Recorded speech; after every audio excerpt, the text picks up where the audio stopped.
안녕하세요. 글로벌 리포트 장량입니다. 오늘은 본격적인 여름 휴가철을 맞아 여유와 낭만의 여행이 시작되는 워싱턴 유니언 스테이션 기차역에 나왔습니다. 1908년 완공된 이곳은 1939년 영국 국왕 조지 6세와 엘리자베스 여왕이 방문했고 1940년대 초에는 매일 승객 4만 2천 명의 운송을 담당하며 전성기를 누리는데요. 2차 세계대전을 거치며 자동차와 비행기 등 새로운 운송수단의 등장으로 이용객이 감소하면서 천덕꾸러기 신세가 되기도 했죠. 열차 사고와 자연재해로 파손되는 어려움도 있었지만 1969년 미국 국립사적지로 등록되는 등 꾸준히 명맥을 유지해 왔습니다. 100년 넘는 동안 미국 수도의 관문 역할을 맡고 있는 이곳 워싱턴 유니언 스테이션은 매년 3,200만 명의 방문객이 찾는 미국의 철도 역사의 중요한 곳이 됐습니다. 다양하고 깊이 있는 세계 소식 글로벌 리포트 지금 시작합니다.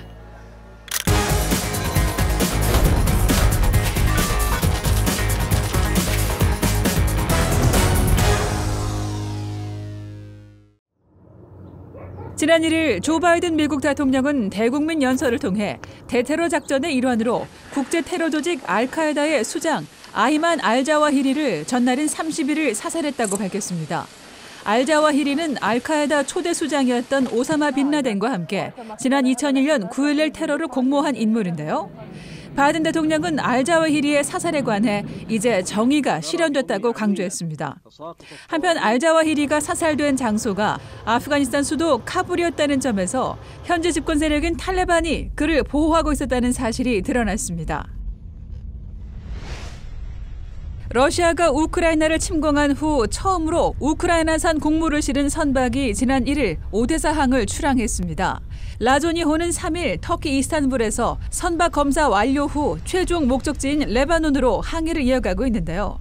볼로디미르 젤렌스키 우크라이나 대통령은 이번 곡물 수출 재개에 관해 전 세계적 식량 위기 확산을 막을 수 있는 첫 긍정적 신호라며 환영의 메시지를 전했습니다.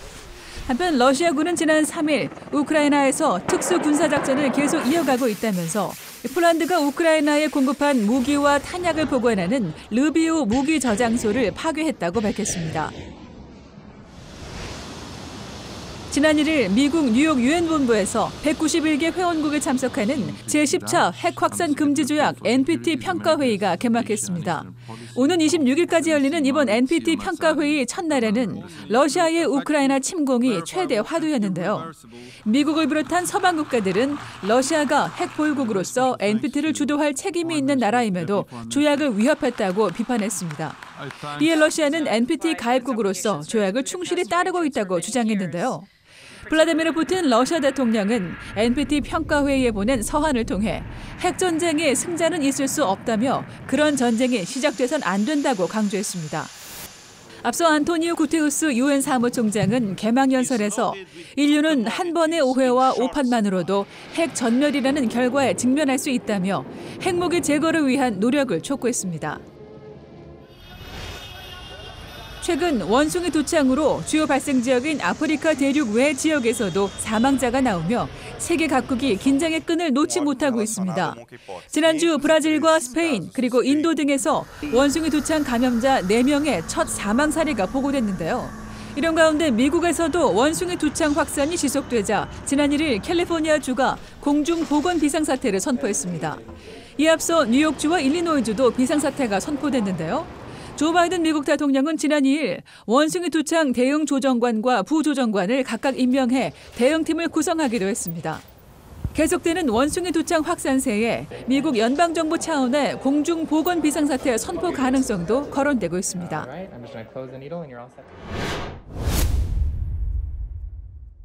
미국의 낸시 펠로시 하원 의장이 중국의 거센 반발을 무릅쓰고 타이완을 방문했습니다. 이에 중국은 미국이 지역 평화 파괴자라 비난하며 보복 조치를 예고하는 등 그 파장이 커지고 있습니다. 클릭 글로벌 슈, 오늘은 펠로시 하원 의장의 타이완 방문으로 최고조로 치닫고 있는 미중 긴장 관계 살펴보겠습니다.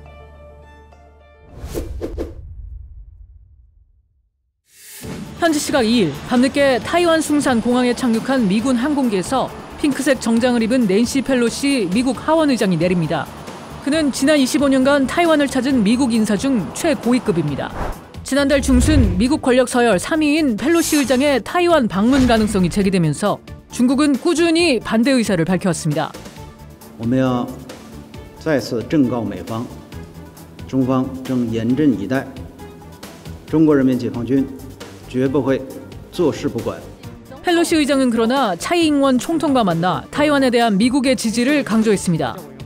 Democrats and Republicans, House and Senate, both sides of the aisle, united in our support for Taiwan. And now more than ever, America's solidarity with Taiwan is crucial, and that is the message we are bringing here today.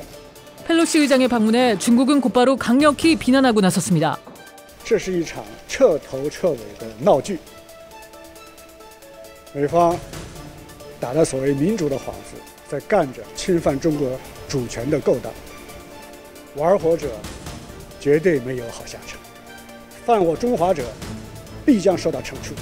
그러면서 중국은 타이완 주변 해역에서 장거리 미사일을 동원한 대대적인 군사 훈련을 예고했습니다.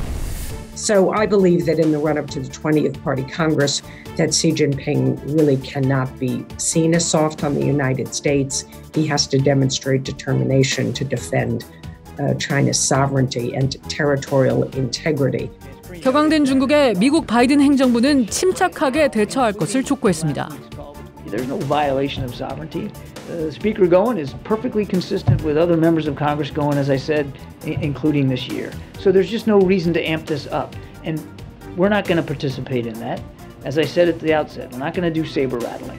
전문가들은 현 상황이 전쟁까지 치닫지는 않겠지만 중국이 영내에서 더 적극적으로 군사적 활동을 벌이고 또 나아가 러시아와의 협력 관계를 확대할 수 있을 것으로 내다봤습니다. I think we are going to see the Chinese potentially play games with U.S. aircraft and U.S. ships, like they have done already, but at higher intensity. More worrisome is the possibility that China, for example, might choose to sell certain things to Russia.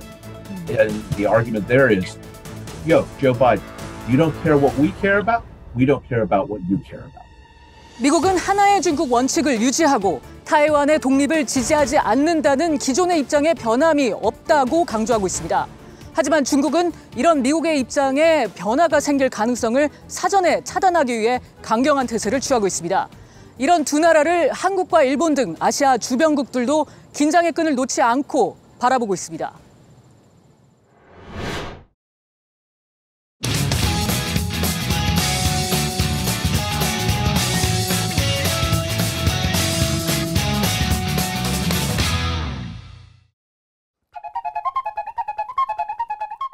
I managed to get an upright position and then go for there, hope for the best. And as Dizzy Gillespie was asked, what are you going to do when you retire? He said, I'll never retire.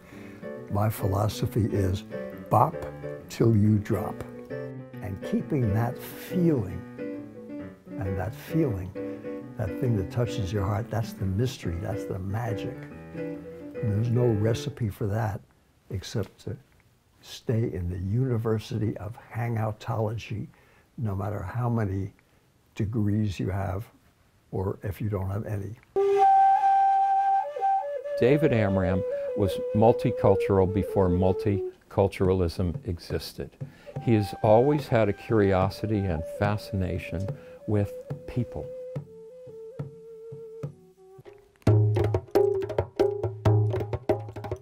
He's worked with so many incredible people that sometimes, as an adult, I'll look at something that he's done and it's kind of like, I'm just like, what? How did you know that person? Like the connections that he has is just so, there's such a vast array of people too, from so many different worlds. The collaborators that he's worked with are kind of the greats in their field, and they all love Dad. You can listen to one piece of music and you can hear an integration and a love for Arab culture, Jewish culture, Pan-African, Pakistani, Irish, and you could hear it in one piece. You could even hear it in one movement. Just the same as with Mozart. The moment you hear his music, you know it's David Amram.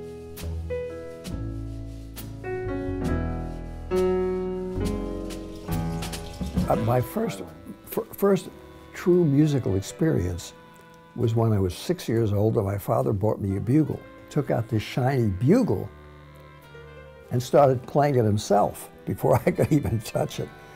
And after about 10 minutes of not being able to get much of a sound, he handed it to me. I went, and I hit a sound, and it actually was like music.